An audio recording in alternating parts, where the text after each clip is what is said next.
Somewhere under a mountain, hundreds of feet of solid rock are standing between the outside world and something the Pentagon has been quietly studying for years.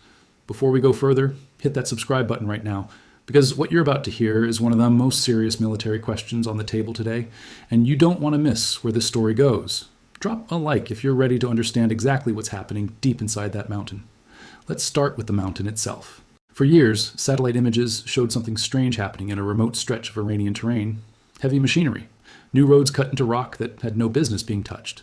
Convoys moving in and out on a schedule that looked far too organized for a simple mining operation. Analysts who study this region for a living started asking questions nobody could fully answer. What was being built under there? And why did it need to be built so far from anywhere people could see it? Over time, a picture started to form. Intelligence officials in the United States, along with counterparts in Israel and a handful of allied nations, came to believe this site was something far more serious than a mine or storage facility. They believe it's a nuclear site, one specifically engineered to survive an attack that would destroy almost anything else in Iran's arsenal. This mountain sits close to another facility, one the world already knows about. That other site made headlines during a short, intense conflict in the summer of 2025, when American bombers struck it not once but twice with the heaviest conventional bombs in the U.S. inventory. At the time, it looked like a devastating blow, but according to Nogi assessments circulating in defense circles, Iran didn't slow down after that strike. It sped up. The theory goes like this. Once Iran saw how vulnerable its older facilities were to modern bunker-busting weapons, it made a decision.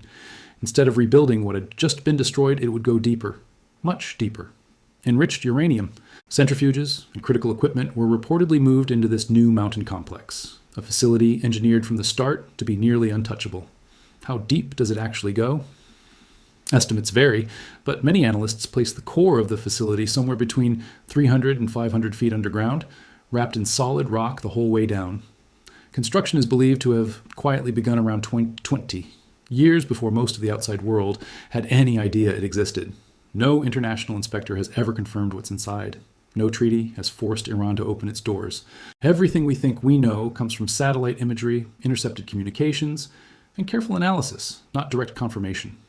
That secrecy is exactly what makes this so tense. You can't negotiate with a mountain you can't see inside. You can't verify claims about a facility nobody has ever inspected. All the world can do is watch from a distance, study every new road and every new shipment, and try to guess what's happening in the dark. And that uncertainty has pushed military planners toward a question they clearly wish they didn't have to ask. If this mountain really is hiding a nuclear weapons program, what, if anything, can actually stop it? The site isn't sitting there undefended either. Reports suggest Iran has placed some of its most advanced air defense systems around the area, backed by thousands of ground troops stationed nearby. This isn't some quiet bunker sitting alone in the desert waiting to be found. It's a fortress built by people who clearly expected that someday someone would try to take it out. That leaves two paths forward, and both come with enormous costs attached. One path means soldiers moving in on the ground, physically finding their way into the facility to locate and destroy whatever is inside. The other means striking from the air with something far more powerful than anything used in that region before. Neither option is simple. Neither option is safe, and both could change the balance of the entire Middle East for years, maybe decades to come. For now, the mountain sits untouched, quiet on the surface. Whatever is happening underneath continues, hidden from view, while the conversation in Washington and Tel Aviv shifts from whether Iran is building something dangerous to how far anyone is willing to go to stop it. That question leads straight into the two options now being debated behind closed doors, one soaked in risk on the ground, one that hasn't been seriously considered in generations. Here's the hard truth. No ordinary bomb can crack this mountain open, and that single fact is shaping everything the United States is now weighing. For decades, when American planners needed to destroy something buried deep underground, they turned to one weapon above all others. It's called the GBU-57, a massive bunker-busting bomb weighing around 30,000 pounds, built to be dropped exclusively from the stealth B-2 bomber. During that same conflict in the summer of 2025, more than a dozen of these weapons were used in a single coordinated strike, one of the largest bunker-buster operations in modern history. It was an impressive show of force, but even the people who built that weapon admit it has limits. The GBU-57 can collapse tunnels. It can destroy surface buildings and shallow structures. What it struggles with is reaching something buried 300 to 500 feet down, protected by solid rock the whole way. There's currently no conventional weapon in the American arsenal designed to punch through that much stone and still deliver a meaningful blow at the bottom. This is where the real problem begins. If bombs alone can't finish the job, planners are left staring at two very different paths, and neither one offers an easy answer. The first option is sending people in, a ground operation, likely involving elite units like Army Rangers, elements of the 82nd Airborne, and specialized teams trained specifically to handle nuclear and biological materials. Their job would be to physically enter the facility, locate whatever is stored inside, and destroy it by hand, one system at a time. On paper, that sounds almost straightforward. In reality, it's about as dangerous as a modern military operation gets. This mountain sits deep inside Iranian territory, far from any coastline, far from any friendly staging ground. Just getting a team there safely would already be one of the hardest parts of the mission. Once they arrive, they'd be walking straight into one of the most heavily defended patches of ground in the entire country, surrounded by advanced air defenses and thousands of troops standing guard. Military analysts have been blunt about what this would likely mean: significant American casualties, with no guarantee the mission would even succeed. Plans look clean on paper. The moment the first shot is fired, everything becomes unpredictable. That's not just a saying, it's the honest reality every commander weighing this option has to live with. So if a ground assault carries that level of risk, and conventional bombs simply aren't strong enough, what's actually left on the table? This is where the conversation shifts into territory most people never expected to hear discussed seriously again. All right, quick pause here. If this story is making you think differently about what's happening in the Middle East right now, do me a favor and smash that like button. It genuinely helps this video reach more people who need to understand what's at stake. And if you haven't subscribed yet, now's the perfect moment, because the next part of this story is where things get a lot more serious.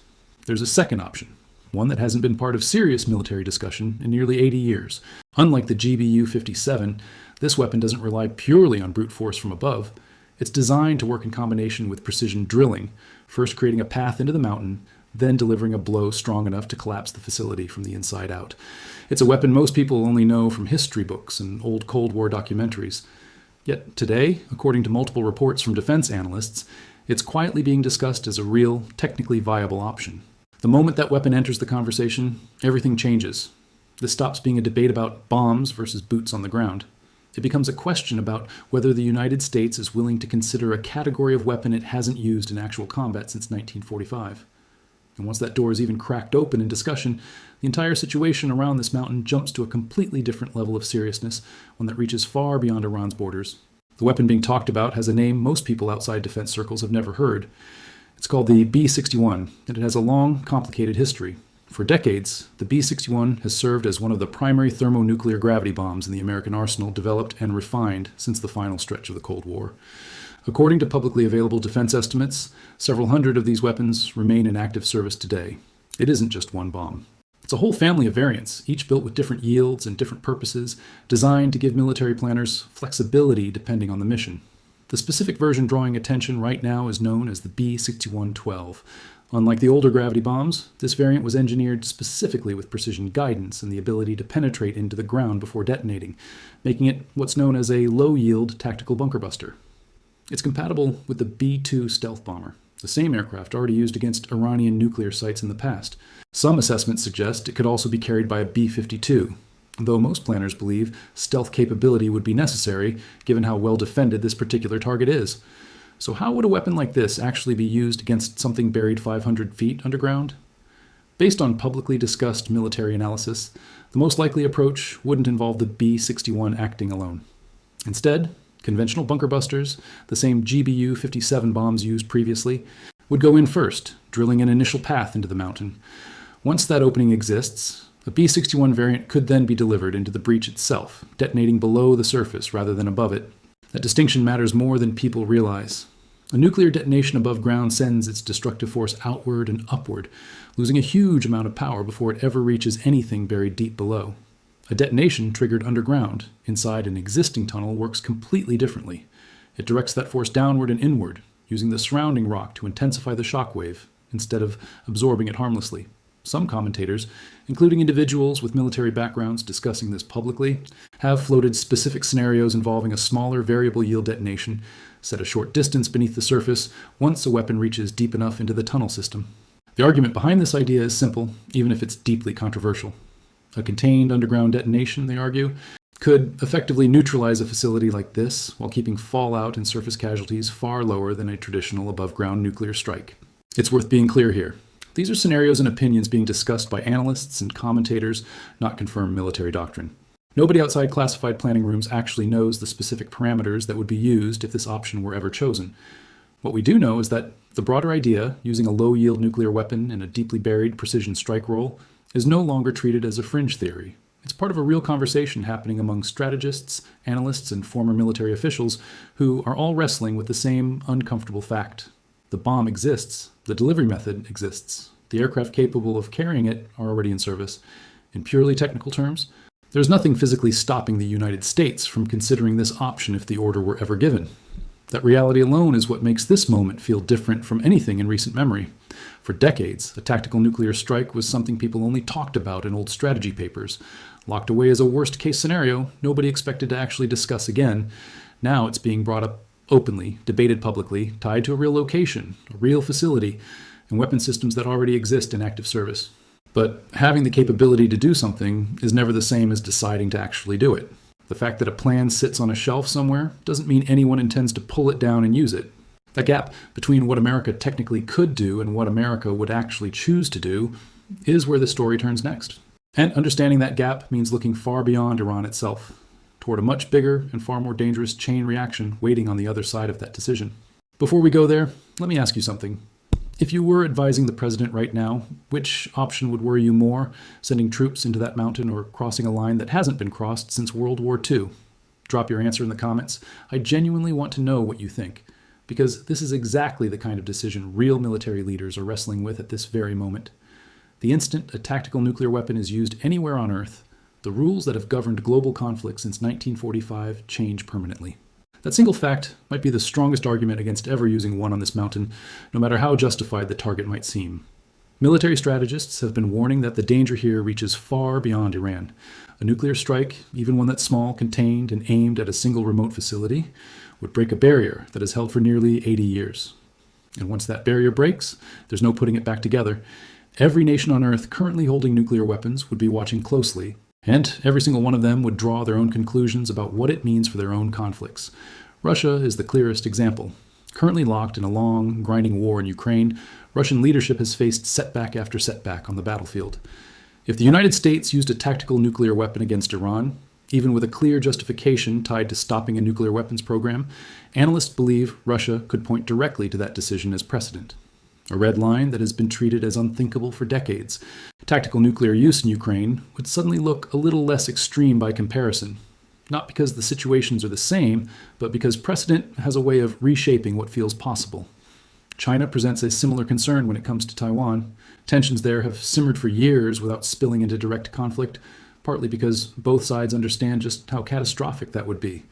But a green light on tactical nuclear use anywhere in the world chips away at the psychological barrier that has helped keep that particular standoff from boiling over.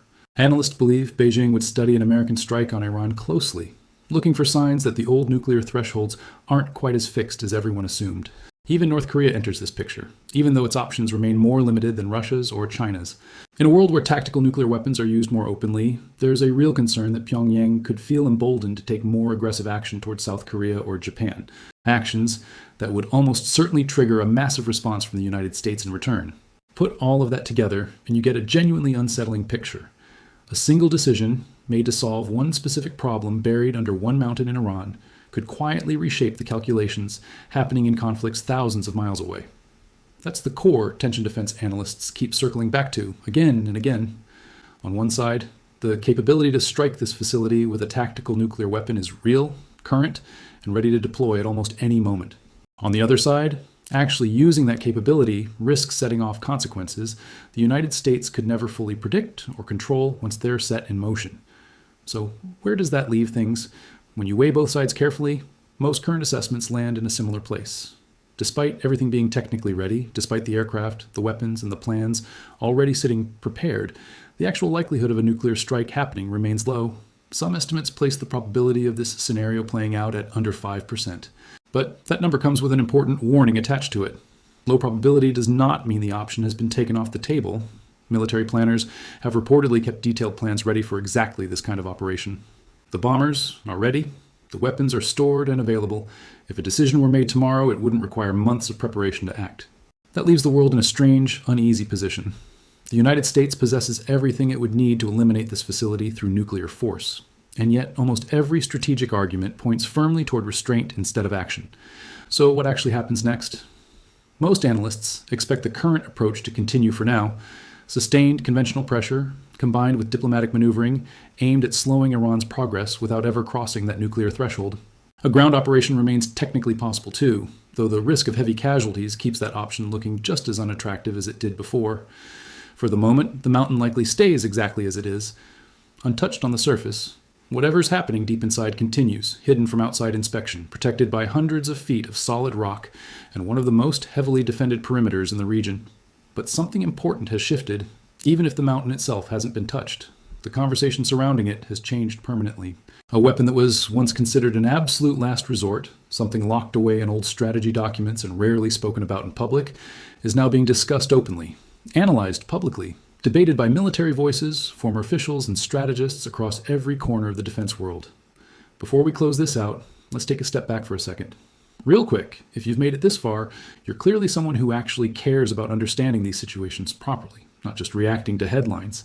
That's exactly the kind of viewer this channel is built for. So if you want more breakdowns like this one, hit subscribe and turn on notifications, because stories like this one don't stay still for long. Think about where this leaves us: a facility buried deep enough that ordinary weapons can't reach it, a country willing to build something that deep specifically because it knows what conventional bombs can and can't do. And on the other side, a superpower holding a weapon it hasn't used since the final days of the Second World War, weighing whether one mountain in Iran is worth breaking a silence that has held the world together for almost 80 years.